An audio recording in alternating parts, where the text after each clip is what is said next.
Hello, welcome back to the workshop. Well, today I thought for a change, instead of just fixing Makitas, we'll take a look at the infamous Milwaukee on-off switch.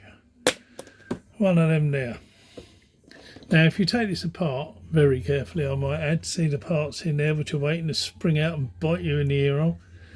If you just very carefully prise these little pins here, there's 4 of them, 2 on each side. You prise them open, then the switch will come off, and when it separates, if you're really lucky, this horseshoe spring will stay put where it should be. You can then take that out with a pair of long nose, just lift it out, and that will give you access to the inside where the contacts are. And that's underneath that plate there with a spring that you can see. So if we remove that plate, inside you have 4 contacts. Now in some saws, all 4 will be connected to the saw with wires. In the case of this particular saw, there's only 2 connected. Now you might think that if it plays up, if you've got the type that only has 2 wires, you can switch them and use the other 2 contacts, which you would think would be spotlessly clean because they've never been used. Well, they may be clean, but they're not the same. If you look inside, they look the same. However, here's where it all goes wrong, because in here, if you look at the actual brass contacts, you'll see the 2 here for those other 2 screws are much smaller than these 2.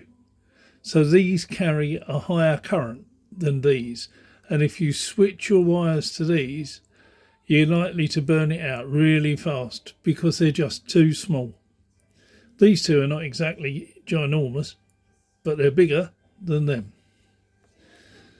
So the way to clean them usually is with a small file, and just pretty much meticulously take your file and just very gently work the contacts, because you'll find they're black and pitted usually, and a gentle wipe will sort that out. Now I've cleaned all 4 up because some bright spark had obviously used the other 2 because they were burnt as well. But these should be the 2 that are in use, these 2 large ones. And you can see from the cover that the screws actually relate to these 2 small ones and not to the 2 larger ones. So, naughty, naughty. Now then, having done that, what we'll do is we'll reassemble it, so you can watch the reassembly process, which is pretty straightforward. First and foremost, what we'll do is we'll drop that in. Easy to work out, by the way, which way round this goes, because if you look in here at the contacts and then look in here at the contacts, you can see that the orientation is such that these small contacts need to make contact with the pads inside when that works. So we're looking at it this way round, slide that in, and this is the action that it actually works on. The purpose of the horseshoe spring is to give you the click when you operate the on-off switch. So the first thing I think we'll do is we'll get the trusty old multimeter. We'll turn that on and we'll set that to continuity, and we'll check that we do indeed have a signal going across these 2 contacts, because if we do, then it's all been worthwhile. We should have that beep. So on, off. The other 2 will also make contact.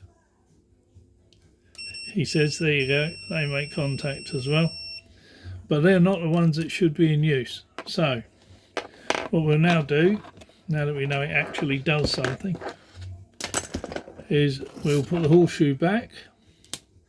If you look at the top there, you can see that there's a nice little groove in there, and the horseshoe sits across the top. So we'll take that and we'll just compress that gently in place like that. And then if we just take that across the top, in fact what I'll do is I'll use the good old-fashioned long nose pliers, which will help to slip that in there.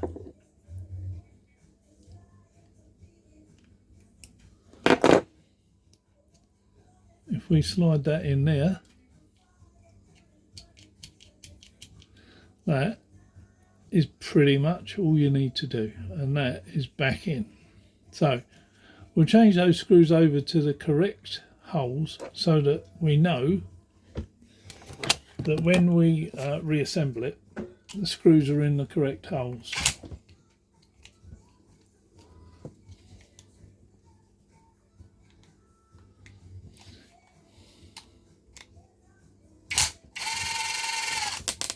One,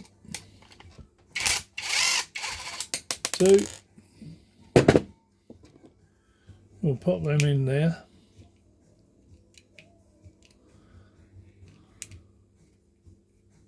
And with a bit of luck, that will remind us to connect it up into the correct holes so that we have the higher load bearing contacts in use, and not the ones that pretty much are going to get scorched way too easily.